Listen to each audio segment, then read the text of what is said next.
va commencer la table ronde avec l'intervention d'Anna Pinelli. Donc je vais la présenter, puis après je lui laisserai la parole très rapidement. Donc nous avons sollicité Anna Pinelli pour ses recherches, son expérience, qui ont comme fil conducteur l'accompagnement du petit homme à devenir un être confiant, curieux et libéré pour apprendre. Anna Pinelli est sage-femme, auteure, coordinatrice de l'espace Petite Enfance de la communauté de communes du plateau d'Hauteville. Elle en est la responsable pédagogique. Elle crée et anime un espace d'accompagnement à la parentalité. Elle est aussi personne ressource dans l'association ProSom pour la promotion des connaissances sur le sommeil. Voilà. Elle y met donc à l'espace Petite Enfance, elle y met en pratique ses connaissances et son savoir-faire. Travaille en lien avec le Québec, met l'accent sur l'importance du soin relationnel, du mouvement libre et du jeu autonome. Pionnière dans la recherche pour la petite enfance depuis les années 80, à partir des travaux de Cyrulnik, Marcel Ruffo, elle nous apportera aujourd'hui un éclairage scientifique sur la construction du lien sécure que l'enfant tisse dès ses premiers jours. Enfin, rappelons-nous qu'en 1991, Anna et son équipe reçoivent le premier prix des projets éducatifs de la petite enfance, avec comme président du jury le professeur Albert Jacquard. Voilà, merci. Oui, la boucle est bouclée, surtout à Hauteville. C'était un hasard, puisque personne ne le savait, de l'équipe. Je remercie Justine et puis Laurent aussi, qui m'ont sollicité pour la GEM, c'est ça ? Le GEM, voilà, le mouvement Freinet. Ce que je veux dire, c'est elle m'a présenté. Oui, je me présente toujours sage-femme parce que je suis toujours et avant tout sage-femme. Beaucoup de femmes ici. On a, après tout, ce matin, on a beaucoup parlé d'allaitement, de sevrage, etc. Pourquoi je tiens à me présenter toujours avant tout comme sage-femme? Parce que si je ne pratique plus l'accouchement, que j'ai pratiqué évidemment pendant plusieurs années, en salle d'accouchement, la naissance physique, malgré tout, je suis restée passionnée, et c'est mon travail, de l'accouchement, de la mise au monde psychique. Car, vous savez ou vous ne savez pas, c'est qu'il ne suffit pas de naître petit d'homme, bébé d'homme, pour devenir humain. Zarifian, professeur en psychiatrie, l'écrit en long, large, en travers dans son livre Le goût de vivre. Et effectivement, il ne faut pas confondre l'évolution de l'espèce jusqu'à l'hominisation et humanisation. L'un ne va pas forcément avec l'autre. C'est-à-dire, on est bien arrivé à un bout de l'évolution, la phylogénèse, l'évolution des êtres vivants, et on n'en est pas forcément obligatoirement, on n'en devient pas obligatoirement humain. Alors, c'est vrai que ce que je vais vous donner, ce sont des petites pistes, surtout peut-être pour les professionnels, pour les parents aussi, tirées des travaux de recherche, puisque le GEM est un groupement d'écoles modernes. Eh bien, qu'à cela ne tienne, c'est vrai qu'il est intéressant qu'on fasse avec ce que nous donne aujourd'hui la science, les neurosciences qui ont fait une poussée fulgurante au XXIe siècle. Et donc, il est important d'introduire ces connaissances dans les pratiques des professionnels. Donc, c'est vrai que j'entendais, je remercie Christian Rousseau qui vraiment a eu une intervention qui m'a profondément apaisée. Voilà. Bon, il met ça sur le compte de son... Lui, il s'appuie sur le mouvement Freinet. Moi, je ne connaissant pas spécialement telle ou telle, plus particulièrement telle ou telle méthode, c'est vrai que ce que j'ai vu en lui, c'est sa fonction contenante, très, je ne sais pas s'il est là, très forte, qui fait que dans son école, que ce soit les enfants, les parents, les familles ou même les collègues, posent leur angoisse primitive, alors c'est un parler psy, leur angoisse primitive en entrant à l'école. Ce qui fait que tout, on a l'impression que tout se fait naturellement. Tout ne se fait pas naturellement, c'est parce que c'est par rapport à vraiment ce qu'on appelle le concept de fonction contenante, qu'il a très fort. Voilà. Alors peut-être que lui, effectivement, se sert de la pédagogie Freinet pour assurer sa propre sécurité intérieure. Ok ? Alors, c'est vrai que j'ai mis sur le papier, je suis membre de la WEM, c'est l'Association internationale de recherche pour la santé mentale de l'enfant, et c'est sur ces travaux-là que je vais m'appuyer. Ce sont des travaux pluri-interdisciplinaires, elle a été fondée en 1994, et c'est vrai que j'ai eu la chance et le grand honneur d'y être invitée, puisque je peux vous dire que dans les années 80, et je peux vraiment vous le dire pour l'avoir vécu en grande solitaire, une grande traversée en solitaire, c'est que la petite enfance et l'enfant, en France en tout cas, intéressait vraiment très peu de monde. Donc ce sont les recherches, à ce moment-là, ça a commencé à intéresser les chercheurs dans les années 80, qui se sont dit on va faire des dialogues interdisciplinaires. Et j'ai eu effectivement comme personne de terrain qui s'intéressait aux petits enfants dans ces années-là, la chance d'être invitée à assister à ces dialogues. Albert Jacquard parlait de compétition. Je peux vous dire que les premiers dialogues interdisciplinaires n'étaient pas piqués des hannetons, c'est-à-dire que chacun, puisqu'on avait affaire à tous les grands chercheurs du monde, que ce soit les généticiens, que ce soit les psychiatres, les neurobiologistes, les biologistes, chacun voulait tirer la couverture à lui, à soi. Par exemple, dans la recherche sur l'autisme, vous avez dû entendre des courants. Alors c'était à qui publier le premier, on a trouvé les gènes de l'autisme, c'était les généticiens.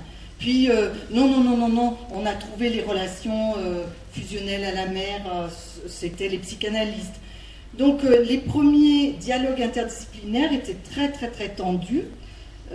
Et puis maintenant, par contre, 20 ans après, on a une réelle collaboration, heureusement, une réelle collaboration, c'est-à-dire que tous ces gens-là, tous ces grands chercheurs se mettent régulièrement, 3 fois, 4 fois par an, se réunissent du monde entier et se réunissent pour échanger, voir ce qu'ils peuvent mettre en commun, et ça a fait avancer évidemment les connaissances sur le petit enfant, les connaissances sur le cerveau humain. Pas seulement, puisque Cyrulnik c'est un éthologue avant tout, mais chacun a pu y mettre. Alors je vais vous donner souvent des références de Boris Cyrulnik, qui est un neuropsychiatre, chercheur aussi en éthologie, des références de pédopsychiatres, des références de neurosciences, c'est de génétique, Évrard, et pour vous dire aussi que moi, mon rôle là-dedans, ça a été vraiment, il est très petit, ça a été d'y assister et d'essayer de mettre en pratique, ce qui n'est pas non plus simple, tout ce qui m'a semblé intéressant pour nous, pour les métiers, pour les gens de terrain, qui nous occupons réellement des petits hommes, des petits enfants. Alors, des nourrissons et des jeunes enfants. Oui, on y arrive. Ça a donné, c'est vrai que c'est vrai que le projet d'Hauteville de l'espace intercommunal petite enfance est entièrement basé sur ces recherches, sur la mise en pratique de ces recherches. C'est vrai que j'espère on est arrivé à une qualité d'accueil. Nous travaillons avec l'école maternelle, nous sommes en lien, et on en a fait un peu un pôle petite enfance 0-6 ans. Ça a donné, n'empêche que il y a des difficultés quand même, dues à plein de choses. On en a pas mal parlé ce matin, tout à l'heure. Donc du coup, j'ai éprouvé le besoin quand même d'écrire sur mon lieu rêvé. C'est le fameux pyramidome que vous trouverez décrit dans le livre à quand l'accueil des moins de 6 ans, à quand un seul accueil pour les moins de 6 ans. Voilà, donc je crois que je me suis bien présentée. Alors pourquoi j'ai choisi de l'abominable Homme des Neiges aux Compagnons de Cordée? C'est tout simplement, déjà, c'est que quand il a fallu que je choisisse le titre, il faisait moins 15 dehors. C'est évident que l'influence de l'environnement sur le cerveau, vous voyez, a joué son rôle. Je ne me suis pas creusé la tête pour trouver des images chaleureuses. Quoique le Compagnon de Cordée, c'est quand même une image chaleureuse. Mais tout naturellement, mon cerveau est allé chercher ces métaphores, puisque ce sont deux métaphores qui, vous verrez, ne sont pas choisies au hasard. L'abominable homme des neiges représente quelqu'un de taciturne, de solitaire,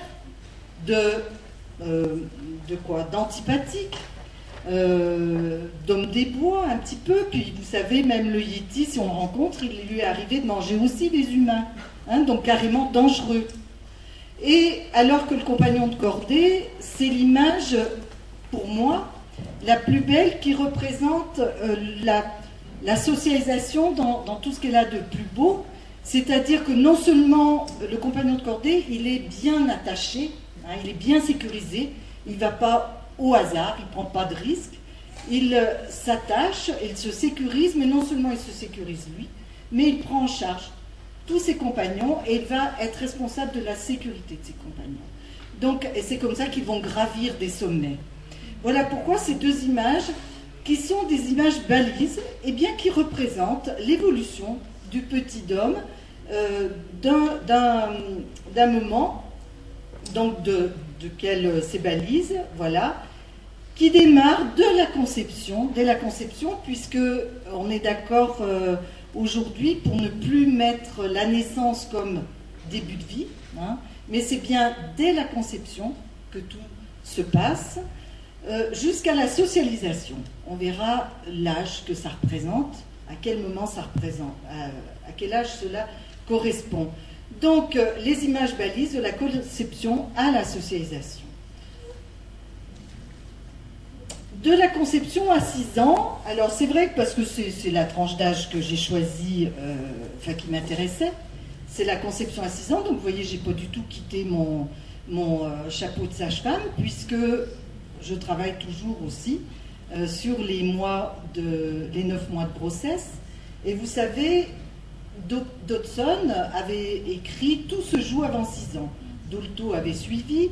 Et puis Cyrulnik est arrivé dans les années 80 et il a dit « Stop, stop, stop, stop, stop, on arrête tout. En matière humaine, on n'a pas le droit de mettre une barrière définitive. Tout ne se joue pas avant 6 ans. » Et vous savez qu'il a beaucoup vulgarisé le concept de résilience. Et si on met la barrière de 6 ans, il n'y a plus de résilience possible. Donc il a fallu faire tomber cette barrière. N'empêche que maintenant, juste pour vous dire un petit peu où se situent les débats des chercheurs, c'est tout se joue avant la naissance, carrément. Donc ça c'est pour vous donner. Et tout se jouerait au 8e mois de grossesse. Alors tout se jouerait au 8e mois de grossesse. Il y a des résultats de recherche, toute la transmission entre la mère et son bébé. Hein, c'est-à-dire qu'au 8e mois de grossesse, on sait que la mère rêve en même temps que son bébé, ou que le bébé rêve en même temps que la mère, et ce serait à ce moment-là que se transmettent un petit peu toutes les angoisses ou toutes les joies. Toute la transmission transgénérationnelle se passerait à ce moment-là. Toute la transmission transgénérationnelle, mais pas tout l'environnement, heureusement. Donc, tout ne se joue pas avant 6 ans, ok, mais je voudrais aussi, puisque nous sommes aujourd'hui, dire que ce concept de résilience, très bien expliqué, très bien défendu par Boris Cyrulnik, c'est pas lui le père de la résilience, c'est Michel Manciot. Donc, mais Cyrulnik a bien su le vulgariser, il a tellement bien su le vulgariser qu'il m'arrive d'entendre dans certaines écoles, certains enseignants dire « Oh, vous savez, Mme Pinelli, bon, vous savez bien, si on rate, il y a la résilience. » Attention. Si tout ne se joue pas avant 6 ans, malgré tout, vous verrez qu'au niveau de la maturation du cerveau, au niveau de la neurobiologie, tout ce qui se met en place ou ne se met pas en place avant 6 ans, va être quand même le fondement, quand même. Ce sont quand même les fondations du futur individu. Donc, c'est quand même extrêmement important. Alors, Boris Cyrulnik parle de la métaphore du tricot, c'est-à-dire que nous tricotons notre vie dès notre conception, puisque dans la vie intra-utérine, il se passe des choses. On commence à tricoter avec la flaveur de la mère, avec le goût de ce qu'elle mange, on tricote déjà, on met en mémoire, on fait son pullover. Avant 6 ans, c'est vrai que, quand même, après 6 ans, on arrête le tricot et les mailles qui ont été lâchées, il va falloir les rattraper. C'est-à-dire qu'avant 6 ans, je veux bien, on tricote, ok. Après 6 ans, on va commencer à raccommoder, à rapiécer. C'est la rééducation. Donc, c'est vrai que pour moi qui ai choisi de travailler dans le tricotage, hein, et qui, dans la prévention, avant 6 ans, dans la construction, dans la mise au monde psychique, c'est vrai que je trouve plus simple, mais ça c'est... Chacun va choisir là où il se sent plus à l'aise, plus simple pour moi de tricoter que de rapiécer. Voilà. Alors après, heureusement qu'il y a de très bons professionnels qui savent très bien rapiécer. Donc, voyez, attention à cette vulgarisation du concept de résilience. Et puis, attention, la résilience, on n'est pas résilient comme ça, pouf, c'est pas tout le monde qui peut mettre en place des tuteurs de résilience. Il faut avoir eu un environnement propice à ça. Alors, on ne sait pas lequel. C'est vrai que c'est souvent, chez les personnes qui ont eu de graves traumatismes dans leur petite enfance, avant 6 ans. C'est souvent la référence à l'instituteur, l'institutrice, qui a été le principal tuteur de résilience. Vous voyez pourquoi il est extrêmement important de ne pas rater ce moment-là. Hein, puisque même il y a une étude qui a été menée, vous savez, chez les chercheurs, il n'y a pas de limite, chez les grands criminels. Eh bien, quand on leur demande le plus beau souvenir ou le seul souvenir, ou s'ils devaient décrire la seule flamme de chaleur qu'il leur reste, eh bien, à 90%, ils vont nommer leur institutrice de maternelle ou de primaire. Avouez franchement que c'est extraordinaire, ce pouvoir de la première socialisation, de la première personne qui peut être tuteur de résilience. Donc, Cyrulnik dit toujours aux enseignants, attention, vous ne saurez pas, vous ne le savez, vous le saurez peut-être jamais, mais en tout cas, vous avez cette importance extrême. Donc, ne pas se louper, prendre en compte, je crois que tout le monde ici, c'est l'importance, est conscient de ses responsabilités face à l'enfant, à la première socialisation de l'enfant. Et puis, la personne résiliente, elle ne vit pas une vie simple. Hein.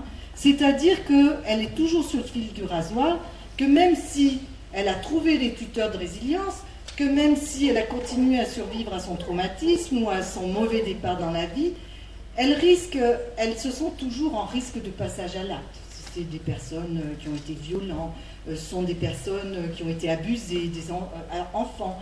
Il y a toujours cette peur-là. Donc avouez que c'est quand même pas confortable. On ne peut pas se baser sur le fait que la résilience existe pour passer haut la main sur l'importance des premières années tout de même.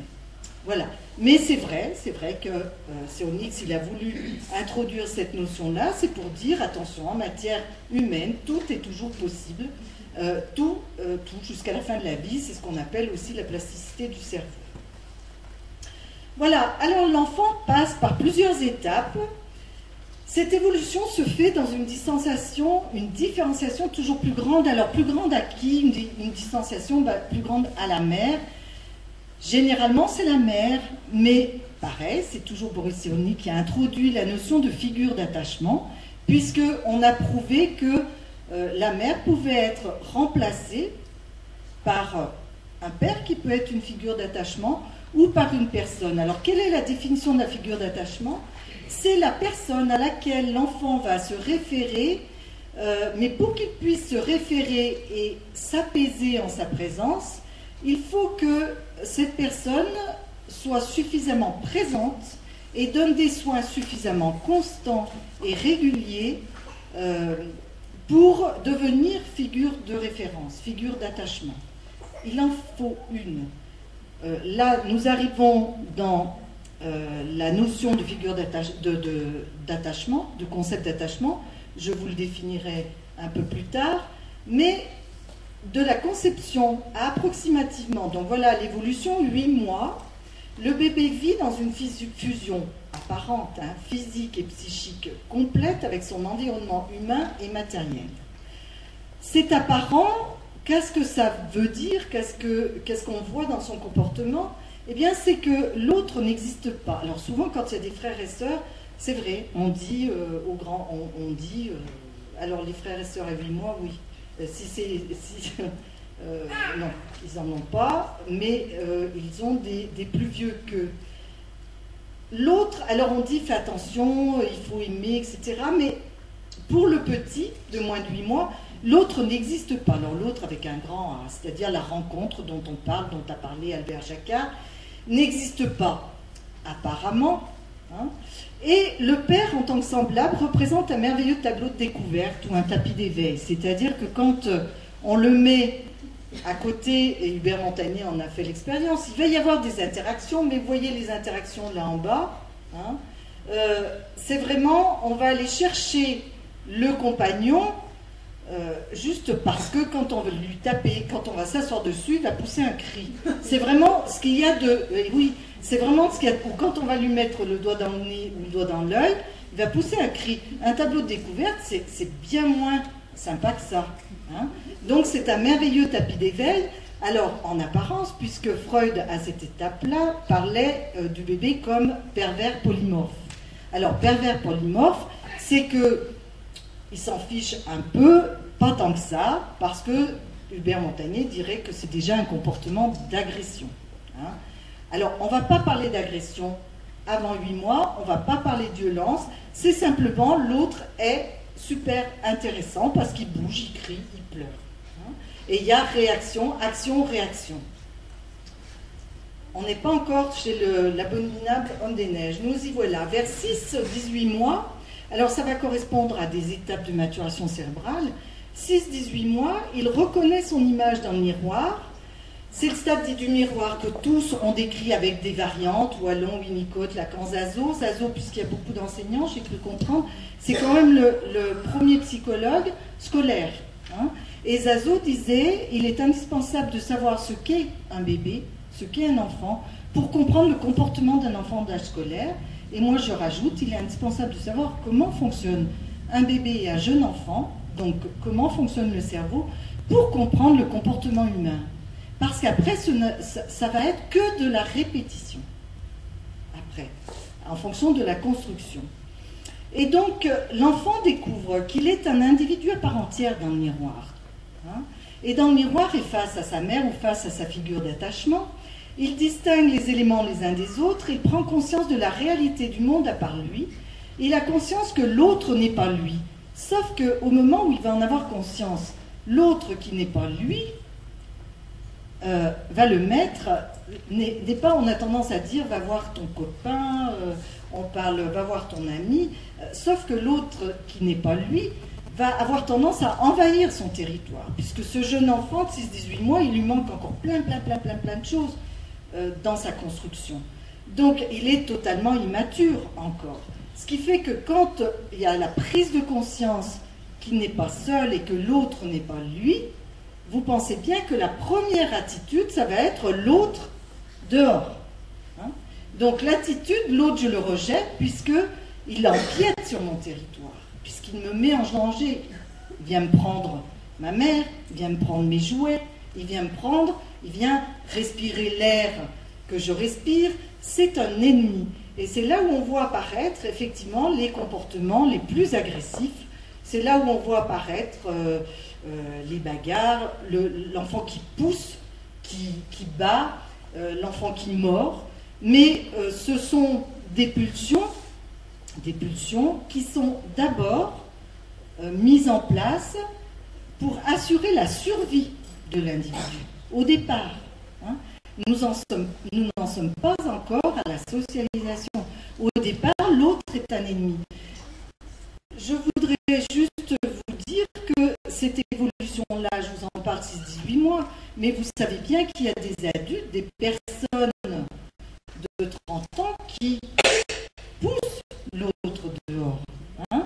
Donc, ça existe aussi à 30 ans. Mais le fait de considérer l'autre qui envahit mon territoire et qui me met en danger nous ramène à ce stade-là. Ce stade-là, donc on a beau avoir 30 ans, on peut fonctionner à ce stade-là. Ça veut tout simplement dire que je ne me suis pas construit, que je suis en danger permanent. Ok ? Donc, repousser l'autre, la peur que l'autre vienne empiéter sur mon territoire, c'est une fixation aux peurs de nos 18 mois. silence. Voilà, prend conscience, et c'est le stade de l'individuation. J'ai pas dit individualisme, hein, je dis bien individuation, c'est l'autre n'est pas moi, je ne suis pas l'autre. Avec la mère, souvent, les mamans, les familles, les figures d'attachement, pour parler sur unique, sont en symbiose, en fusion avec leur bébé, avant 6 mois, avant 18 mois, et tout le monde coule le parfait amour. Okay, et d'un seul coup, horrifiés, les mamans d'aujourd'hui ou les figures d'attachement d'aujourd'hui viennent me dire, mon Dieu, il me pousse, il me mord, il m'agresse. Mais je lui ai rien fait, j'ai toujours fait j'ai toujours répondu à ses besoins. Oui, c'est parce que vous avez répondu à ses besoins, heureusement, qu'il peut arriver à ce stade-là, naturellement, hein, à ce stade où il va reconnaître l'autre, et ce qu'il est en train de vous dire en vous agressant, c'est vous dire aussi, attention, je ne suis pas toi, tu n'es pas moi. Ok ? Donc c'est plutôt sain que votre enfant commence à défusionner. Mais il défusionne comme il n'a pas la parole, comme je viens de vous le dire, il vous le signifie par des mouvements agressifs. Alors c'est vrai qu'en collectivité, c'est la bête noire, hein, c'est l'âge vraiment difficile, c'est vraiment l'âge de l'abominable homme des neiges qui va essayer de bouffer tout ce qu'il trouve autour de lui et qui en tout cas est sans arrêt après balayer autour de lui, hein, pousser, griffer, voilà. Mais ce sont des pulsions qui vont assurer la survie de l'espèce. L'agressivité, donc, sous forme de brutalité physique, puisque l'enfant ne maîtrise pas encore la parole, elle monte en flèche jusqu'à peu près 2 ans, 2 ans et demi. On est bien là dans un mouvement naturel. Hein. C'est à ce moment-là, effectivement, et ça je le dis aux jeunes parents, parce que c'est à ce moment-là qu'il va falloir savoir si on reste à l'état naturel de l'abominable homme des neiges, ou si on décide d'élever notre enfant au stade du petit homme, d'humain. Et pour l'élever au stade de l'humain, il va falloir poser les interdits fondateurs de l'humanité. C'est-à-dire que c'est à ce stade-là que les pulsions que l'enfant, auxquelles est soumis, que l'enfant subit, ces pulsions qui assurent sa survie, la survie de l'espèce, les pulsions sexuelles, les pulsions cannibales, les pulsions de meurtre, je tue tout ce qui m'approche parce que je suis en danger. Ce sont des pulsions qui sont communes à tous les mammifères en général. Et là, il va falloir lui signifier que pour rentrer dans le monde humain, dans la socialisation, dans l'humanisation, il va falloir lui signifier qu'il y a des choses qui sont interdites. L'interdit de l'inceste et de l'abus sexuel de l'enfant, même si lui, il va chercher, hein, évidemment, il a ces pulsions-là. L'interdit du meurtre, alors ce sont des mots qui font mal, souvent aux parents, qu'on n'ose pas prononcer, mais c'est à ce moment-là qu'elles sont intégrées. Si elles ne sont pas intégrées avant 3 ans, ça va être difficile de les faire intégrer. Quelquefois, même la prison n'y suffit pas. Donc là, il va falloir qu'elle soit vraiment incorporée, intégrée. Et l'interdit de cannibalisme, où j'y émettrai des bémols, en fonction de la culture dans laquelle nous sommes, puisque vous savez que, et en fonction de la culture et de l'époque où nous sommes, parce que les 2 premiers interdits étaient valorisés à l'époque où nous étions guerriers, tous guerriers, évidemment. Aujourd'hui, au XXIe siècle, on est plus dans la culture de la paix, en tout cas en Europe, on essaye, et donc on dévalorise ces 2 pulsions. Il y a encore des parties du monde, par exemple au Japon, où le fiancé qui a mangé, l'étudiant lyonnais qui a mangé asiatique, japonais qui a mangé sa fiancée tellement il l'aimait, a été extradé de la France au Japon, et au Japon c'est un véritable héros. Il roule sur l'or. Il est considéré comme quelqu'un, il est sublimé. Hein. Donc, en fonction des cultures et des époques où nous sommes, vous voyez que les interdits peuvent être sublimés, valorisés, ou au contraire, aujourd'hui en Europe, ici et maintenant, c'est vrai que ce sont des interdits, c'est pas ça qu'on veut pour nos enfants, c'est pas cette définition-là que nous avons de l'humain. Ok ? Vers 2 ans, 2 ans et demi, il côtoie ses pères, donnant l'impression qu'il joue avec. Ça, c'est, on se dit, oh là là, ils jouent ensemble, regardez, ces deux, il y en a un qui pousse l'autre. Eh bien, en réalité, ils jouent côte à côte. Et ce qu'ils font, c'est qu'ils ne maîtrisent pas encore la parole, c'est simplement, c'est un petit peu pour imager le jeu du marabout, vous savez, bout de ficelle, celle de cheval. Et en fait, ce que font les enfants entre 2 ans et 2 ans et demi, 3 ans, c'est qu'ils jouent côte à côte et ils vont observer le jouet ou le jeu du père qui est à côté. Ah, bonne idée, c'est génial. Ah, bon, il ne le dit pas encore comme ça, mais et tout de suite, il va aller arracher le jouet, pas pour lui prendre, c'est pas du vol, c'est pas de l'agression, c'est uniquement, c'est que, mais oui, c'est bien sûr, ce jouet, il est formidable dans les mains de l'autre qui le manipule. Il va aller le prendre, il va répéter le jeu et en rajouter un bout. L'autre voit ce que l'autre a répété, ça on le voit vraiment avec les histoires de tuyaux, ils se donnent l'exemple, ils s'apprennent mutuellement et ils s'éveillent mutuellement. Il y a moins d'agressions puisque le langage commence à apparaître, il y en a encore puisque les agressions qu'il existe, c'est le piquage de jouets, hein, de jeux, de jouets. C'est pas une agression en soi, c'est simplement je prends ce que l'objet de l'autre, qui est un objet animé, okay, donc qui est beaucoup plus beau et beaucoup plus intéressant. Et après, ça tourne. Et si on les laisse faire, si nous, adultes, on n'intervient pas avec notre morale en disant « Attention, ça ne se fait pas de piquer une notion dont il n'est absolument pas conscient », ça va s'autoréguler. À 2 ans, 2 ans et demi, ça va s'autoréguler parce qu'ils vont se piquer les idées. Hein, et ils vont grandir comme ça, expérimenter. Si tout va bien, et c'est la condition, à 4 ans, le langage est bien maîtrisé, le corps est bien habité, hein, au niveau de la motricité, il y a une bonne coordination, l'autre devient le partenaire de jeu idéal, recherché, invité. On peut parler de la socialisation. Donc, vous voyez, cette dernière étape, évidemment, célèbre l'avènement du sujet qui... Tiens, mais au fait, je sais plus mon petit... On ne le voit plus, mon petit truc rouge. Alors, cette dernière étape célèbre l'avènement du sujet qui structure son environnement et devient incapable d'agir sur lui. L'agressivité baisse considérablement, c'est le début de l'amitié. Évidemment, entre les 2 ans, 2 ans et demi, où donc, les enfants passent à un autre stade, et ce stade de 4 ans, c'est une période où par exemple, il y en a qui, dès 3 ans, vont être dans cette étape-là, et d'autres, c'est à 4 ans. Voilà, c'est rare, hein, 3 ans, c'est très rare.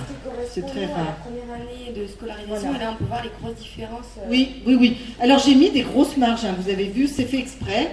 C'est parce que, en matière humaine, hein, chacun va évoluer en fonction de son âge. Et on ne met pas des dates butoirs, parce que sinon, on va avoir effectivement les parents dans leur grande angoisse primitive qui vont dire « il a 3 ans et 1 jour et il n'est pas amical ou alors il ne dit pas ces mots-là, etc. » Les marges sont longues, alors je dis bien 4 ans, mais c'est 5 ans. Voilà, moins de 6 ans. Hein. Donc l'altérité, elle arrive, la socialisation arrive, c'est ce que vous avez, oui, dans les classes. Ah, ça y est, remarche. Vous avez, à 3 ans, c'est encore tôt. Hein.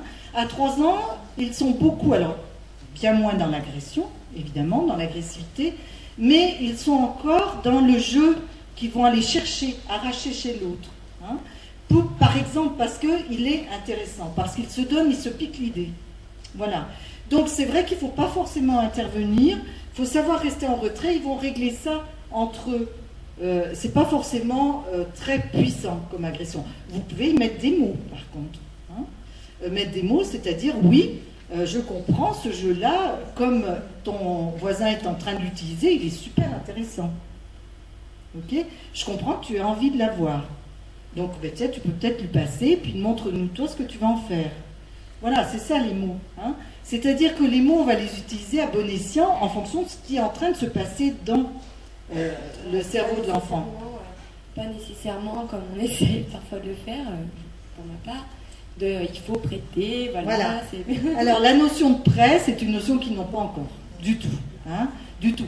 Bien sûr que vous allez l'élever à ça, mais je crois que déjà de formuler le fait que l'objet qu'il convoite est très intéressant hein, dans les mains du congénère fait que déjà vous apaisez le conflit, le tracteur, etc. Et si vous dites à l'enfant, bah, tiens, passe-le, puis on va voir ton copain ce qu'il en fait, il va le faire, hein, arbitré par l'adulte. On n'est pas forcément là, il ne faut pas dramatiser. On n'est pas dans le vol, on n'est pas dans l'agression. On est dans l'intérêt et du copiage. Et c'est comme ça que peu à peu va se faire le jeu du marabout. Alors là, je vous ai mis la courbe d'agressivité chez le tout petit, de 0 à 4 ans, de la conception à 4 ans. Bon, dans le ventre, je ne sais pas, c'est à moins que ce soit des jumeaux puis qui se battent, qui se bataillent, mais bon, de la naissance à 4 ans, qui va évidemment de pair avec l'ontogénèse du langage. L'ontogénèse du langage, c'est l'évolution du langage. Moins il y a de langage, de mots pour formuler, plus l'enfant va utiliser la communication non verbale. La communication non verbale, c'est son corps. Hein. Il y a quand même une fonction de signal. La fonction de signal à la naissance, c'est le cri de guerre, la supination. Il y a la fonction expressive, c'est je vais associer deux signaux pour exprimer quelque chose, pour exprimer la colère, pour exprimer quelque chose. Je ne suis pas content, je suis content. Et puis ensuite, la fonction descriptive, là c'est l'apparition du langage, et c'est la fonction descriptive, c'est le langage de situation, c'est ce que je viens de vous dire, c'est-à-dire je me contente de formuler, de mettre des mots sur ce qui se passe, et de ne pas y mettre de jugement de valeur, de ne pas présupposer que l'enfant qui ne prête pas est en train de voler, il est méchant, il n'est pas gentil. Je n'y mets pas. La fonction descriptive du langage, c'est du langage de situation. Je vais décrire ce qui se passe. Et puis, la dernière fonction du langage, c'est le langage réflexif, qui est vraiment, à 4 ans, il n'y est pas encore. Hein. Le langage réflexif arrive bien plus tard, et tranquillement, tout doucement, mais on n'est pas encore dans la réflexion, et vous voyez pourquoi la notion de prêt est quand même une notion réflexive. Hein. Donc il vaut mieux être dans le langage de situation. Deux remarques importantes à partir de ça. C'est que si tout se passe bien, eh bien, le petit homme qui est bien programmé pour naître, pour arriver à la socialisation. C'est-à-dire que si tout se passe bien, tous les enfants, tous les petits humains vont se tourner vers l'autre. C'est vraiment une donnée prédéterminée génétiquement. Autant il ne faut pas avoir peur que votre enfant, vous n'avez pas peur que votre enfant ne marche pas un jour, quoique quelquefois il y a quand même, on est pressé, on ne sait jamais, ou qu'il ne parle pas un jour. Au même titre, il ne faut pas avoir peur de la socialisation, c'est une donnée prédéterminée génétiquement qui appartient à l'espèce humaine, au petit homme. Hein. Parce que, forcément, le petit homme à qui on a assuré, alors verrez, qui fonctionne avec une figure d'attachement, à qui on a assuré ses liens, à qui on a donné, à qui on a répondu à ses besoins fondamentaux, eh bien, forcément, il va se tourner vers l'autre, vers ses pairs. Forcément. Il va s'intéresser à l'autre. Donc, il ne faut pas avoir peur de ça. C'est bien une dimension que nous avons dans nos gènes. Ok ?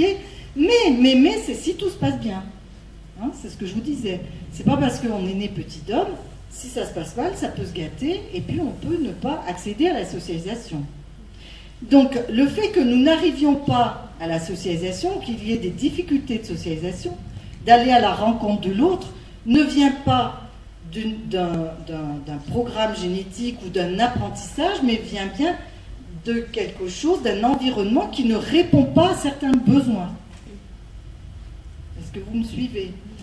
Et ensuite, une deuxième remarque très importante, c'est ne vous précipitez pas. La socialisation fait partie de la dernière étape de la construction de l'individu. C'est un processus de maturation qui le conduit vers l'autre. C'est-à-dire que j'entends souvent, quelquefois, des parents qui disent on l'inscrit à l'espace enfance pour qu'il se socialise. Et oui. Alors vous comprenez bien que on ne peut pas socialiser un bébé de 3 mois, on ne peut pas socialiser un enfant de 18 mois. C'est pour ça qu'on a beaucoup d'agressions dans les unités où il y a des enfants de 18 mois à 2 ans. C'est le cauchemar des éducatrices.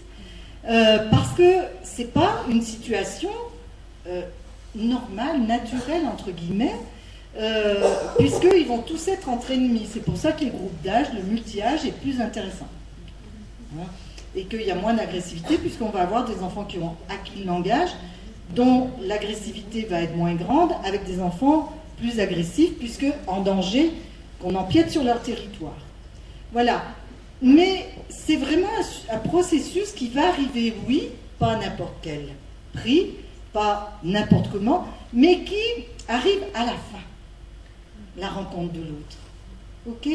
Donc, si on se précipite pour mettre la charrue avant les bœufs, on va déjà agresser l'enfant et augmenter son insécurité.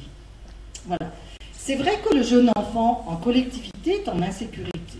Oui, ça a été décrié par des gens comme Belsky, qui c'est un Américain qui a ébranlé toutes les consciences collectives il y a une trentaine d'années, qui criait haut et fort, attention, attention, attention, les petits d'hommes, les bébés d'hommes en collectivité, vous allez en faire des hommes, des abominables hommes des neiges, parce qu'ils n'ont pas les moyens de se socialiser. Alors c'est vrai qu'ils nous ont fait très peur, moi la première, hein, puisque je m'intéressais à ça à ce moment-là, et c'est vrai que ça nous a fait très peur. Ça a fait aussi très peur aux pédopsychiatres, qui immédiatement, les pédopsychiatres étant à l'époque beaucoup des hommes, aujourd'hui aussi une grande majorité, quoique il y a pas mal de femmes qui sont arrivées sur le marché de la pédopsychiatrie. C'est vrai qu'à l'époque, c'était ça n'existait pas, hein, c'était des pédiatres, des neuropédiatres. Et en 80, la pédopsychiatrie n'existait pas. Les neuropédiatres assez âgés ont dit vite, vite, vite, vite, oulala, les femmes se sont émancipées, mais attention, attention, leurs bébés vont mal, ça bousille leurs bébés. J'ai fait partie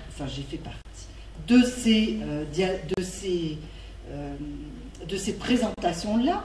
Vous pensez bien qu'étant une femme, une sage-femme, je baignais en plein dans l'émancipation de la femme et la socialisation de la femme. J'ai voulu aussi mettre ma contribution pour aider les femmes à se socialiser, donc dire, on va mettre en place des structures pour garder les bébés, leurs bébés. Quand on a entendu ça, c'est vrai que ça a été terrible. Hein, ça a été un débat assez dur, parce que les hommes ont préconisé vite, il faut que la femme retourne à la maison, que d'autres hommes disaient ça perturbe pas de collectivité pour les bébés. Il y a des études très sérieuses qui avaient été menées, d'autres, je vous rassure, ont été menées depuis, et en fait c'est pas la collectivité, ce sont les conditions d'accueil, puisqu'on dénonce beaucoup dans les maternelles, l'accueil précoce des 2 ans à la maternelle, voilà, qu'on dénonçait aussi. Donc ce sont les conditions d'accueil et non pas la socialisation qui faisait mal à ces tout petits. Qui dit socialisation dit ouverture au monde, dit curiosité, dit envie d'apprendre. Hein, envie d'apprendre. Je crois qu'une fois le mot a été prononcé depuis hier. On ne va pas apprendre à un enfant, on va lui donner l'envie. On va éveiller sa curiosité, qui a une curiosité naturelle. Vraiment, quand le petit homme a tout ce qu'il lui faut dans son environnement, eh bien, il n'a plus besoin de nous pour apprendre, plus besoin de nous. Il a besoin de nous pour enrichir son environnement spatial, son environnement intellectuel et culturel, mais dans la technique d'apprendre, c'est juste qu'il aura envie. Et s'il y a des parents, ou même vous, professionnels parents, vous savez combien, quand l'enfant devient curieux, au lieu de lui dire « Oui, oui, tu as raison, mon chéri, touche à tout, expérimente tout », qu'est-ce qu'on va faire? On va lui courir après, on va dire « Arrête, tu vas te faire mal, descends de là, c'est dangereux, etc. » Donc, en fait, notre souci, c'est pas de lui donner envie d'apprendre, ça va être de lui enlever l'envie d'apprendre. Parce que c'est souvent ça qui est de mise, hein, quand l'enfant devient curieux. C'était souvent ça qui était de mise avant que j'entende Christian Rousseau dans les écoles maternelles. C'était vite comment lui enlever sa curiosité naturelle pour qu'on se sente soi-même en sécurité, c'est-à-dire les enfermer dans une classe. Oui, il y a le nombre qui est très insécurisant. C'est comment je fais pour courir après 30 bouts de chou qui ont envie de tout découvrir, qui ont envie de tout toucher, qui ont envie de monter, qui ont envie de bouger, qui ont envie de vivre. Hein? Donc vous voyez que le petit Dom, il a une envie naturelle, spontanée, d'aller vers les apprentissages, d'aller vers la socialisation. Et c'est vrai que le docteur Julien Cohen-Solal, qui est neuropédiatre, qui était un neuropédiatre, alors pourquoi on s'est connus, c'est que j'ai été la première à lui dire non, non, non, je ne peux pas vous entendre et vous laisser dire qu'il faut que les femmes retournent à la maison. Moi, je ne peux pas, je ne sais pas comment je vais m'y prendre pour vous le prouver. Hein, j'étais très jeune. Mais ce qui a fait que nous sommes restés toujours en lien et que nous avons toujours travaillé ensemble, il est arrivé à dire oui, oui, il faut faire attention, mais bon, il y a des personnes, comme à Hauteville, qui arrivent finalement à mettre en place des choses qui font que les femmes peuvent aller travailler tranquille, hein, se socialiser tranquillement. Donc il est revenu sur ses positions, mais il a fallu prouver, hein, il a fallu travailler.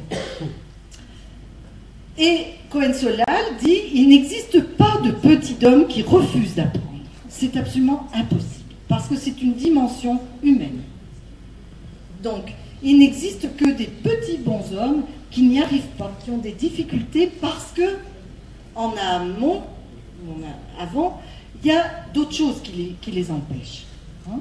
Mais ce n'est pas l'envie d'apprendre, c'est pas possible.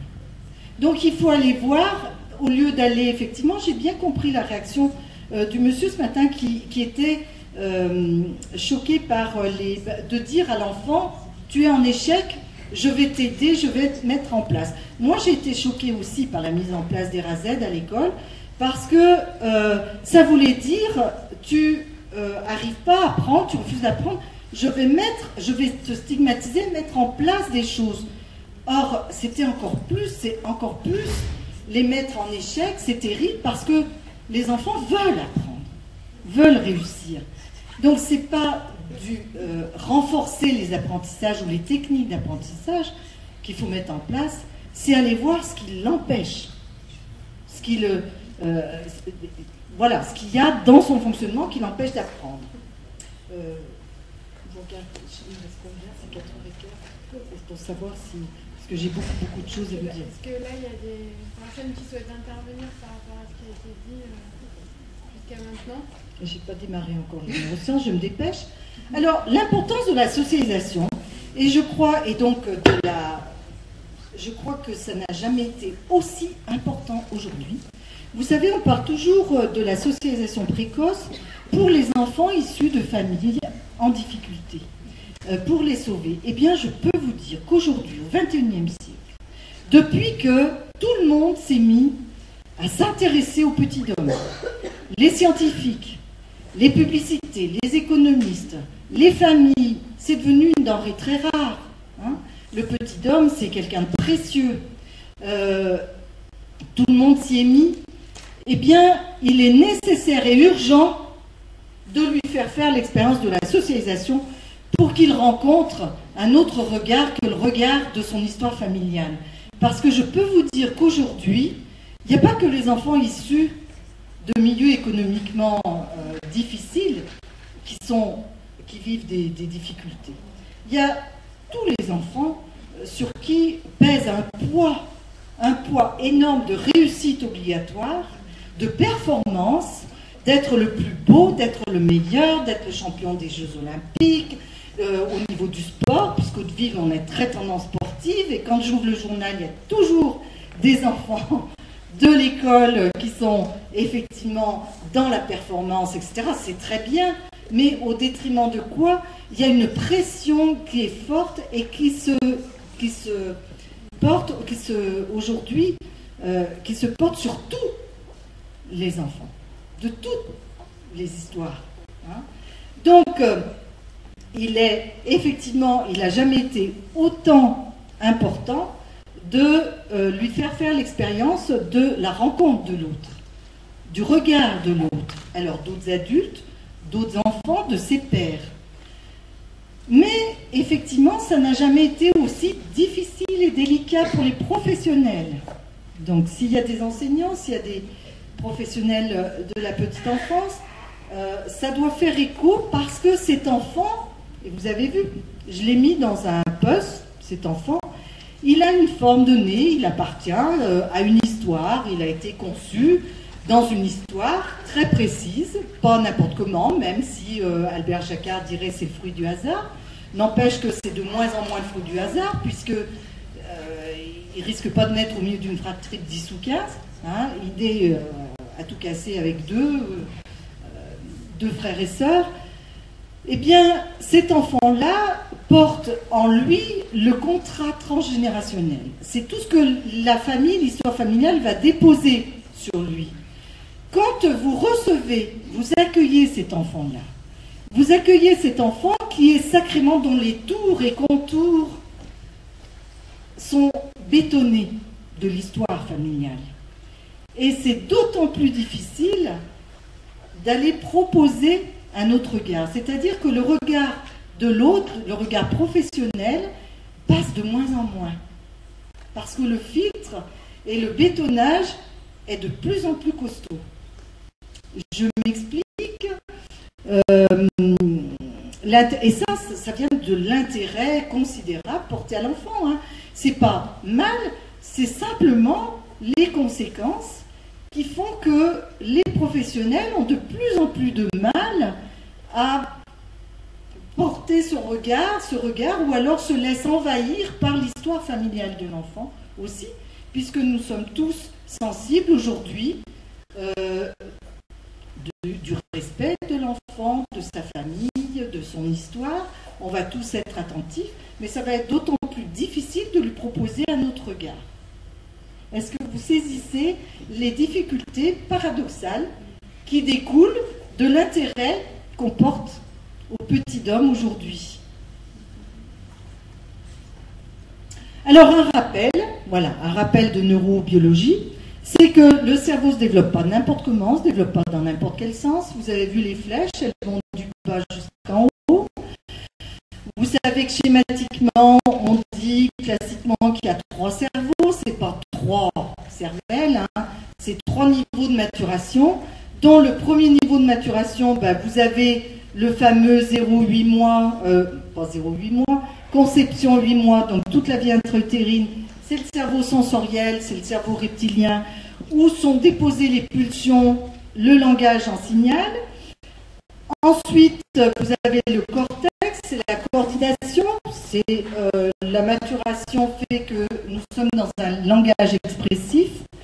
Et puis, les 2 premiers niveaux sont communs à tous les êtres vivants. Le 3e niveau, le néocortex, avec l'apparition du lobe frontal, est unique à l'espèce humaine. Donc, le néocortex, c'est l'apparition du langage, de la pensée, du langage descriptif et réflexif. La parole, la seule condition essentielle au processus d'humanisation, toujours arrifiant, c'est la seule chose qui nous différencie des autres espèces vivantes, c'est la parole. Donc on va utiliser abondamment la parole, pas pour dire tout et n'importe quoi, comme on a cru après Dolto, hein, mais on va mesurer cette parole en l'utilisant à bon escient. Alors, à condition, et c'est là où je viens, à condition d'assurer la survie biologique la survie biologique de l'espèce et à condition d'assurer la sécurité psychique. C'est-à-dire que le processus d'humanisation va bien se faire dans le bon sens de tout ce que je viens de vous raconter, à condition, c'est le si tout se passe bien, d'assurer la survie biologique, les besoins fondamentaux, et la survie psychique. La survie psychique, c'est la sécurité affective. En premier lieu, c'est la théorie de l'attachement. Je vois pas bien. Il faut que je mette mes lunettes. Qu'est-ce que je vous ai marqué? 2 secondes. Voilà, ça c'est toujours des neurosciences. À la naissance, le nombre de neurones est maximal et définitif. Le nombre de neurones. On est avec 100 milliards de neurones et il n'y en a pas un de plus qui se développe. Les neurones, la cellule nerveuse. Ce qui va se développer et ce qui fait que le cerveau est plastique, ce sont les relations, les liens, les synapses des neurones entre eux. Mais, comme l'a dit aussi le professeur Jacquard hier, c'est qu'au départ, il y a très peu de connexions synaptiques entre les neurones. Donc le cerveau du bébé, du nouveau-né, marche très peu. Par contre, très très vite, il va y avoir, je ne vois pas, 1000 milliards par centimètre cube, c'est ça? Voilà. Se développe en fonction de certains critères. Les neurones dédiés à des tâches identiques sont situés les uns à côté des autres, près des autres, puis ce paquet se met en lien avec un autre paquet, etc. Et une unité, c'est 1000 neurones qui vont se mettre en lien les uns avec les autres. Et ça s'appelle l'ontogénèse du cerveau. Ça ne se met pas en place n'importe comment, n'importe quand. Hein? Ça va se mettre en place à certaines périodes. Et pour que ça se mette en place totalement, qu'il y ait stabilité synaptique, eh bien, il faut 15 ans.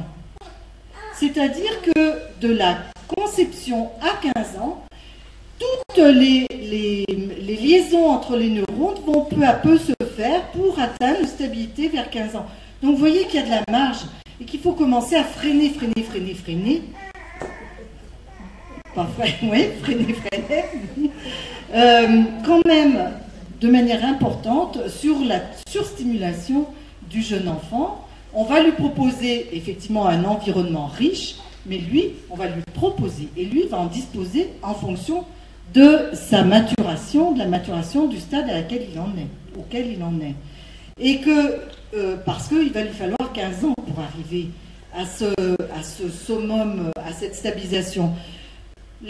C'est à peu près terminé, on va dire, à 30 ans, d'après Ecclès, les neurobiologistes, qui fait dire effectivement aux chercheurs qu'il faudrait mettre la majorité à 30 ans. Et oui, alors qu'on voudrait déjà la mettre à 14 ans, hein, la majorité sexuelle à 16 ans, elle y est, alors que vraiment on arrive au cerveau, à la maturation du cerveau réflexif, le métacerveau, réflexif, philosophique, etc., de penser à 30 ans. Donc vous voyez que le message aujourd'hui, c'est de dire oui, c'est bien, on est tous attentifs à nos petits, hein, on donne le maximum, mais attention, on va peut-être arrêter de pousser là, sur le bouchon, hein, parce qu'on fait déborder un petit peu le vase. Et au lieu de les mettre en sécurité, on les met en insécurité, à force de demander ce qu'ils ne sont pas capables de donner toujours. Alors, en fonction de l'expérience individuelle, les synapses non utilisées disparaissent. C'est la déperdition neuronale, et celles utilisées fréquemment se renforcent. C'est ce qui donne raison à nos professions, professionnellement, même les parents qui stimulent. Ok ? C'est bien dans ce sens-là qu'on va.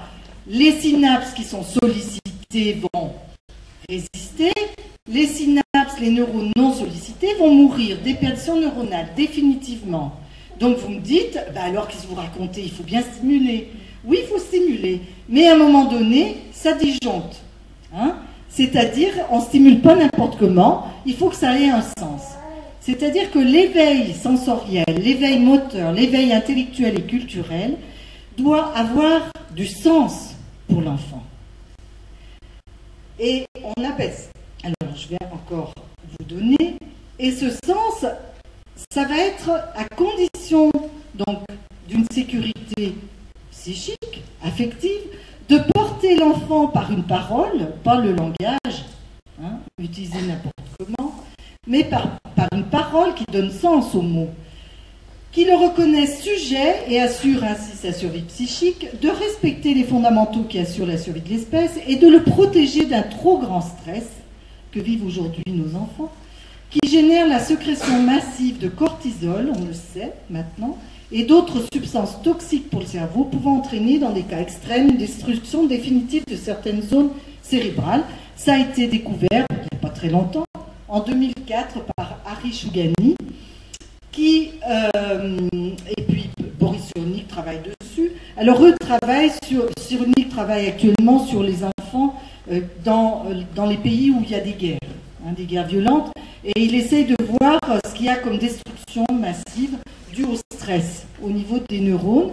Et Chougani, lui, a travaillé sur...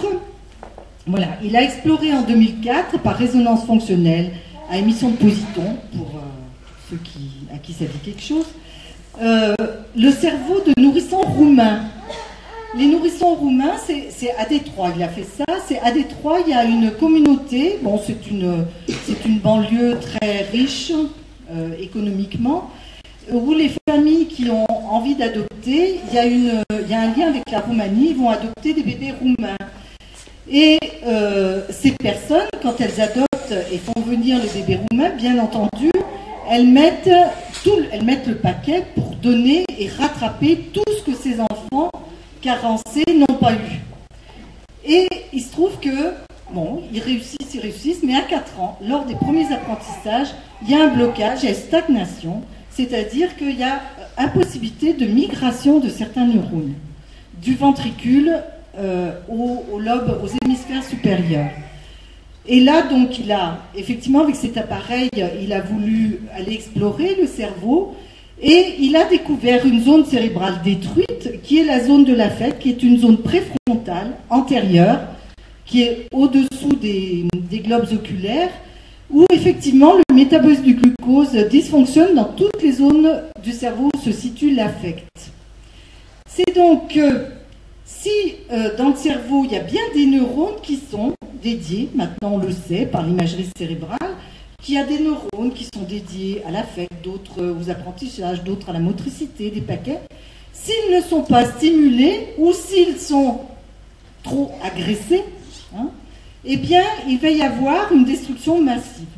Et une destruction massive, alors c'est un cas extrême, effectivement, mais qui doit nous apprendre que le cerveau est aussi chimique et que le trop grand stress fait produire du cortisol et de la... alors, il y a de l'adrénaline, enfin, il y a un tas de substances toxiques qui fait que ça se détruit. Donc, vous voyez que, quand je vous dis... Ça ne remet pas en cause la théorie de la résilience? Ah non, pas du tout. Alors, je vous disais, voilà, là où il faut faire attention, c'est que Cyrulnik a tellement bien su le vulgariser qu'on a l'impression qu'il y a des milliers de résilients. C'est un très très petit pourcentage, la résilience. Ça ne la met pas en cause, c'est l'exception qui confirme la règle. C'est-à-dire que la résilience, tout dépend à quel moment et dans quelles conditions la petite enfance ou les auteurs, ceux qui ont eu des catastrophes, qui ont vécu des catastrophes, c'est ce qu'il est en train d'étudier. Comment se reconstruisent-ils? S'ils se reconstruisent apparemment, ils vont jouer de la plasticité du cerveau. Voilà. C'est ça que vous voulez dire, oui? Parce que je crois que vous en parlez peut-être pas assez, mais on s'est aperçu dans les dernières recherches que ces parties lésées pouvaient se reconstruire ailleurs grâce à la très grande plasticité du cerveau. Voilà. Tout à fait, vous avez raison. Donc la plasticité du cerveau va se reconstruire ailleurs. Simplement, je vous disais, la vulgarisation trop grande fait qu'on croit que ça se fait simplement. Attention, la plasticité du cerveau, si vous voulez par exemple faire récupérer la marche à quelqu'un qui a eu une zone cérébrale motrice de détruite, ce sont des années de gestes répétitifs. Hein. Donc ne comptons pas, il ne faut pas tout miser là-dessus. Il faut savoir qu'effectivement ça existe, mais on ne peut pas se permettre de compter là-dessus. Ce sont des années de vie, de souffrance, de perdu. Oui, mais en même temps, vous ne pouvez pas dire que les connexions sont détruites à jamais. Parce qu'on Au niveau des zones là, oui. Voilà. Ça ne se remet pas. Ça va se mettre ailleurs, d'une autre manière. Voilà. Souvent dans le cerveau droit. Voilà. C'est jamais définitif. C'est pour ça que je vous disais, en matière humaine, on parle même à 6 ans, mais là où, effectivement, je veux vous faire freiner, c'est que c'est évidemment que je contextualise mon propos. Hein. Évidemment que si j'étais dans un pays en guerre, je dirais, vous inquiétez pas, la résilience existe. Voilà le phénomène de résilience. Aujourd'hui, nous ne sommes pas dans un pays en guerre, on ne compte pas sur la résilience pour aider nos enfants à grandir. Ok ? C'est ce que je veux dire. Et effectivement, la plasticité du cerveau existe, les connexions vont se faire ailleurs, pas n'importe comment, pas n'importe quel prix. Oui ? C'est un quart d'heure, 20 minutes. Est-ce qu'on pourrait mettre en lien avec, vous parlez tout à l'heure des besoins primitifs, est-ce qu'on pourrait le mettre en lien avec l'application dans l'école et dans la classe voilà. Au niveau du stress, bien sûr, bien sûr. Alors là, je vais aller très vite. De porter l'enfant par une parole, c'est je me nomme, je me prénomme. Alors nous, on ne se contente pas du prénom, hein, on nomme. Et tous les petits-enfants connaissent leur prénom et leur nom. Ce qui est très rigolo, parce qu'à 2 ans, ils s'appellent par leur prénom et leur nom. Ça baisse aussi dans un groupe quand vous devez gérer, pour faire tomber l'agressivité, c'est le territoire, n'oubliez jamais. Hein. Ils défendent leur territoire, donc tant qu'à appeler Cathy, s'il y en a 3, ou des, je ne sais pas, puisque maintenant c'est par mode, les prénoms, eh bien nous on avait 2 petites qui s'appelaient Clara D et Clara D, et les 2 pères étaient garagistes. S'il y en a là, ils sont d'autres villes, eh bien elles se mordaient, elles se chamaillaient sans arrêt jusqu'au moment où on s'est dit, mais c'est bien sûr le territoire, le premier territoire, c'est l'identité, et on les appelait Clara, Clara, Clara. Hein, donc il a fallu les appeler par le nom, et à partir de là, ça a apaisé. Hein, mon identité, c'est mon premier territoire. Donc le petit homme a besoin d'un attachement sécure, je vais aller vite. Voilà, ça c'est un exemple par exemple. Hein, de mise en territoire, c'est le nom et le prénom. Et quand on a travaillé avec l'école maternelle à côté, c'est vrai que j'ai conseillé à la maîtresse de trouver une place, chaque enfant a sa place, et que ce soit dans nos structures ou à l'école maternelle, et son prénom et son nom sont inscrits dessus. Ok ? Et pas la tête du chien, du chat, vous verrez que c'est important parce qu'il fonctionne par analogie. Donc si son prénom est associé à la tête du chat, voilà, Clara D, c'est un chat. Hein, c'est ça un cerveau d'enfant, hein, il ne faut pas croire. Parce que, voilà, oreille, chasse, s'abstenir, un enfant, c'est pas aussi malin que ça. Hein. La connaissance analogique de son cerveau fait qu'il associe des choses extrêmement qui nous font rire. J'aurais aimé vous montrer une diapo, je ne suis pas arrivée à la mettre tout à l'heure, mais justement pour montrer ce qu'est la connaissance, l'intelligence analogique de l'enfant. Par exemple, la semaine dernière, un ado de 14 ans, je lui parlais, puis c'est vrai que dans notre jargon, on dit beaucoup le bébé d'homme. Le petit homme, le bébé d'homme, puis là, je me dis, mais Anna, mais les hommes, ça fait des bébés aussi. Hein, c'est son cerveau analogique qui a fonctionné. Puis je dis, oh là là, oui, d'un seul coup, oui, le cerveau analogique, ça nous fait sourire, nous. Quoique souvent, on y est aussi dedans. Il faut un petit moment pour sortir de ce cerveau analogique et aller dans la réflexion. Bon, lui, 14 ans, il a pu poser la question et sortir de son cerveau analogique pour aller dans le réflexif, mais un tout petit, non. Un tout petit reste fixé à son cerveau analogique. Alors, le lien d'attachement, il peut être... Le lien d'attachement. Quand le lien d'attachement est insécure, fragile, ténu, ça c'est 30%, dit Boris Cyrulnik, qui travaille dessus. C'est la théorie de l'attachement. Le petit n'ose pas s'éloigner. Il s'agrippe encore plus fort et fait preuve d'hyperattachement anxieux. Désocialisation, ça donne un enfant qui se désocialise, qui s'isole et qui est en alerte constante, qui est en insécurité permanente. Donc, quand le lien d'attachement ou sans la figure d'attachement est insécure, il se pose quand même, ça a des conséquences sur la socialisation. Les 3 types d'attachement, Marie Ainsworth élève de John Bowlby, on les a cités, Bowlby ce matin, c'est le père de la théorie de l'attachement, a observé des milliers de fois les types d'attachement. Elle en a trouvé 3. Le lien d'attachement sécure, l'enfant manifeste par des signes qu'il ressent, et ça tous les professionnels connaissent, même à l'école, le départ de son parent au moment de la séparation, c'est-à-dire il dit non, je ne veux pas que tu te partes, non, reste là, je ne veux pas te quitter, mais finalement, qui supporte et qui surmonte la séparation, la frustration, et quand il se retrouve le soir, il ne se focalise pas, il va jouer et investir le jeu. C'est la séparation, le lien d'attachement sécure. Il y a l'insécure évitant, c'est le petit ne montre pas de signe de ressenti. Ça, ce sont les parents qui disent « Oh, il s'en fout. Il s'en fout, je le laisse, il ne regarde même pas, il ne me dit même pas au revoir. » C'est un attachement insécure évitant. De ressenti par rapport au départ de sa figure d'attachement, et quand elle revient, l'enfant l'évite. Et il focalise son attention sur autre chose. C'est-à-dire quand les parents reviennent, il fait semblant de ne pas le voir. Et souvent, les parents interprètent ça en disant « Mais non, mais mon gamin, il est tellement bien chez vous, regardez, quand j'arrive, il ne veut même pas repartir. » C'est un type d'attachement insécure évitant. Il faut le connaître parce qu'on ne travaille pas de la même manière. Quand on sait que l'attachement est sécure, quand on sait que l'attachement est insécure, évitant, insécure résistant, ça se corse. L'enfant est préoccupé par sa figure d'attachement, il n'arrive pas à se calmer quand elle revient, et son attention est portée sur ceci, il s'agrippe. Ça, c'est l'enfant qui, quand les parents arrivent, il va se jeter dessus, se mettre à pleurer, et puis s'agripper, et là les parents disent « Oh là là, mais quand je reviens, que je le reprends soit de l'école, soit de l'espace enfance, il ne me lâche pas, il me pompe, j'en peux plus. » C'est de l'insécure résistance, ça vous parle?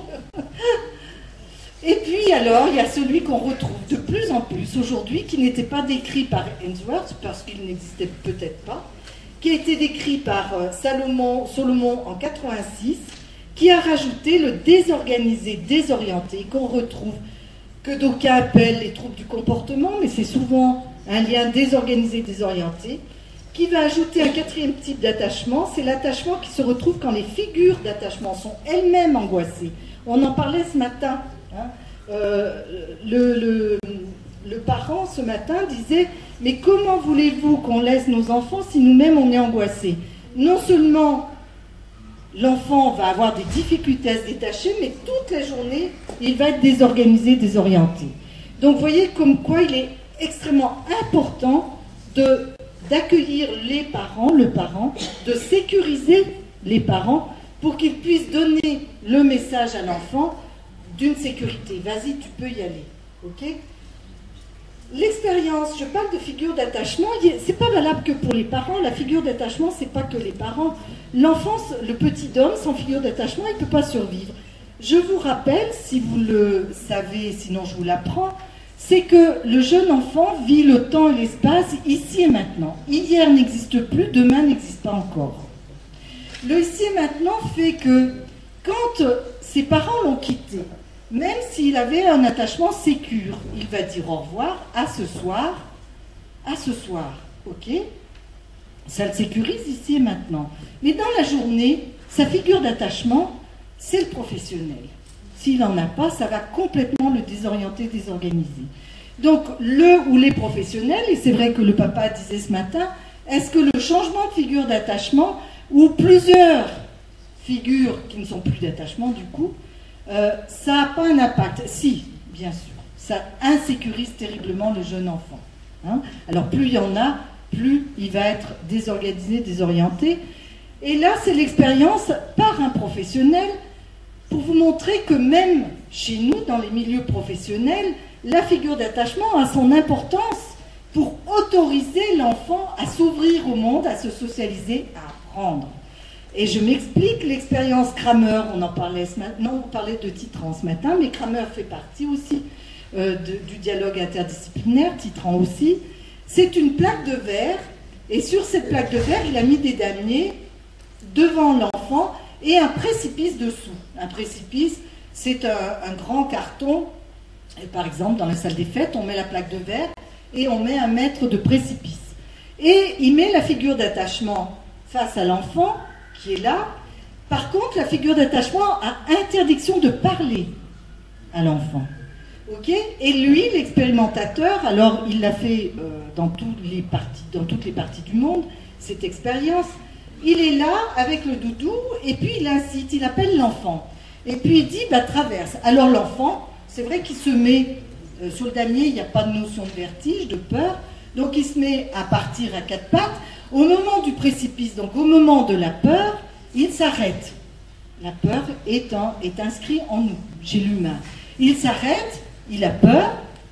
Tous les bébés du monde, tous, il n'y en a pas un qui déroge à cette règle, vont se retourner vers la figure d'attachement.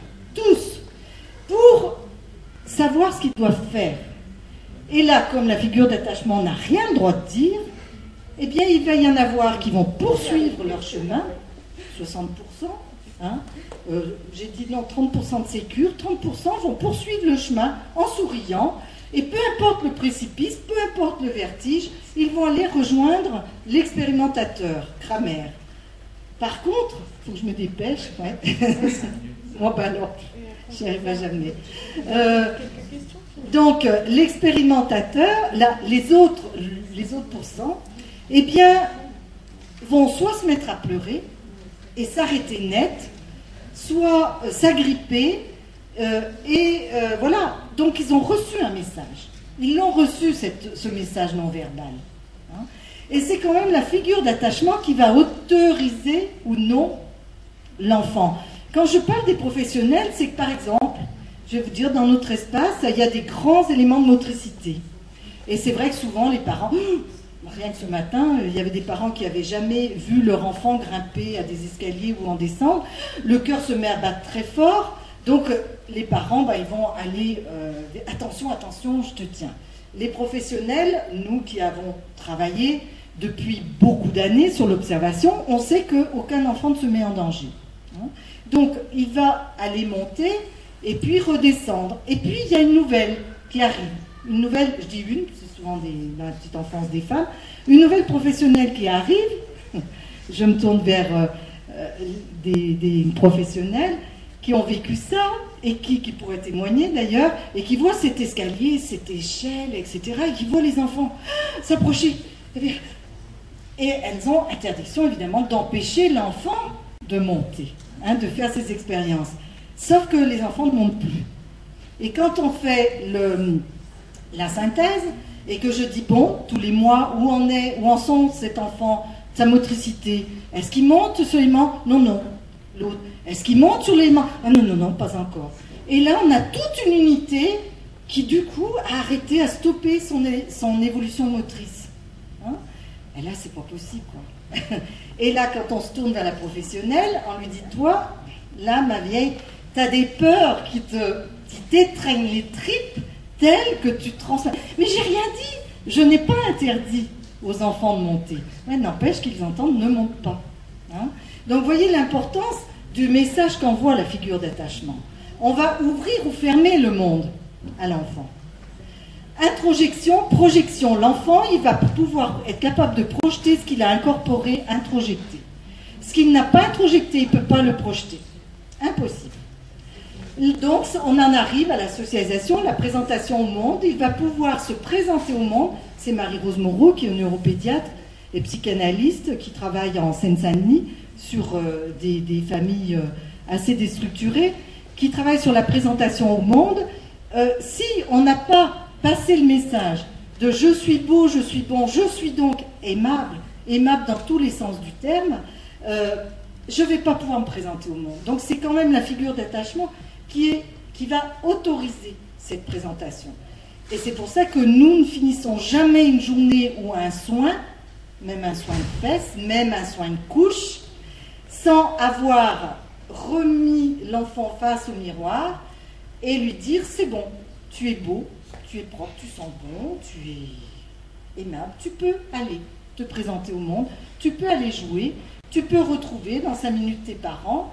Et avec tout l'effet domino que ça a, puisqu'il y a quelque chose qui n'a pas été dit ce matin, c'est que comment se rencontrer entre parents et professionnels, n'oublions jamais que nous faisons des enfants pour nous reproduire, et quand on se reproduit, l'enfant qui est face à nous, enfin ça c'est quand même le b.a.-ba de l'humanité, nous représente, et notre prolongement, en psychanalyse on dit un prolongement narcissique. C'est-à-dire que chez cet enfant, il y a beaucoup de moi. Hein, il y a beaucoup de mon conjoint, il y a beaucoup de moi, il y a beaucoup de nous.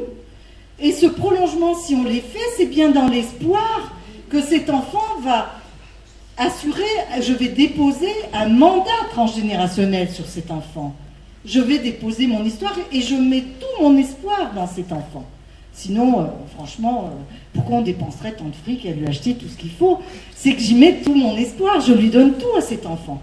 Il arrive dans un lieu de socialisation, à l'école, et au bout de 3 jours, on lui dit « Madame, monsieur, votre enfant a des difficultés. » Mais qu'est-ce qui se passe?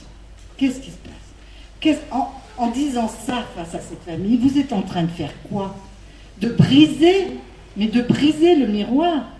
Vous n'êtes pas en train de dire votre enfant a des difficultés, vous êtes en train de dire le mandat que vous avez posé, l'espoir que vous avez mis dans cet enfant pour réparer ou poursuivre tout ce que vous y avez mis de votre histoire là-dedans, ça ne marche pas, c'est pas bon. Mais vous brisez une vie, vous brisez le sens de notre existence sur Terre. Voilà pourquoi c'est extrêmement fort et puissant. Les parents ne peuvent pas entendre ça. On ne peut pas, si vous intégrez ça, vous verrez que vous trouverez les mots dorénavant. Parce que vous n'accueillez pas un enfant, vous accueillez le fruit. Hein, vous accueillez le prolongement narcissique, vous accueillez quelqu'un sur qui on a mis tous les espoirs. Même dans les familles, encore pire, dans les familles en difficulté. Il n'existe pas, je ne rencontre pas, je n'ai jamais rencontré de famille aussi en difficulté mentale, psychique, économique qu'elle soit, qui n'a pas tout déposé sur l'enfant qu'elle mettait au monde. Et j'en ai des exemples à l'appel. Donc voilà pourquoi la rencontre, ouais, bon. C'est bon. Alors, par une parole apaisante, c'est la parole qu'a eue Christian Rousseau ce matin vis-à-vis de moi. Ça m'a apaisé, hein, ça m'a apaisé, ça m'a réconcilié. Je me suis dit, tiens, il y a des écoles où ça marche, où c'est humain, où c'est vivant. Bon, voilà, ça existe. C'est bon de le savoir. Donc la parole apaisante, ce n'est pas l'enfant roi que je suis en train de vous montrer là. Hein. Je suis en train de vous montrer tout le contraire de l'enfant roi. Je suis en train de vous montrer ce qu'est la construction de l'estime de soi. Elle se construit à partir de l'image que nous nous projetons de lui-même, qu'on soit parent, qu'on soit professionnel. Et ça fait produire des hormones. Hein. Si j'ai mis les étoiles, c'est parce qu'on devient addict. On devient addict à la sérotonine, à l'ocytocine, aux amphétamines, aux endorphines, parce que quand on nous dit « tu es bon, tu es beau, tu es aimable », je sécrète des endorphines et je deviens addict à ces endorphines. J'ai besoin encore. Alors je vais travailler encore mieux. Et je vais faire encore mieux pour rendre ma maîtresse ou mon maître heureux. Ok? Donc là, c'est Damasio aussi qui confirme, tout confirme qu'affect, sensorialité, motricité nous conduisent à langage, la cognition, la socialisation, les apprentissages. Juste, et j'arrête avec ça, juste une diapo pour vous étonner, juste pour vous dire qu'on a tendance à voir tout faux, c'est que, je vous disais, les apprentissages, oui, l'éveil culturel sans limite.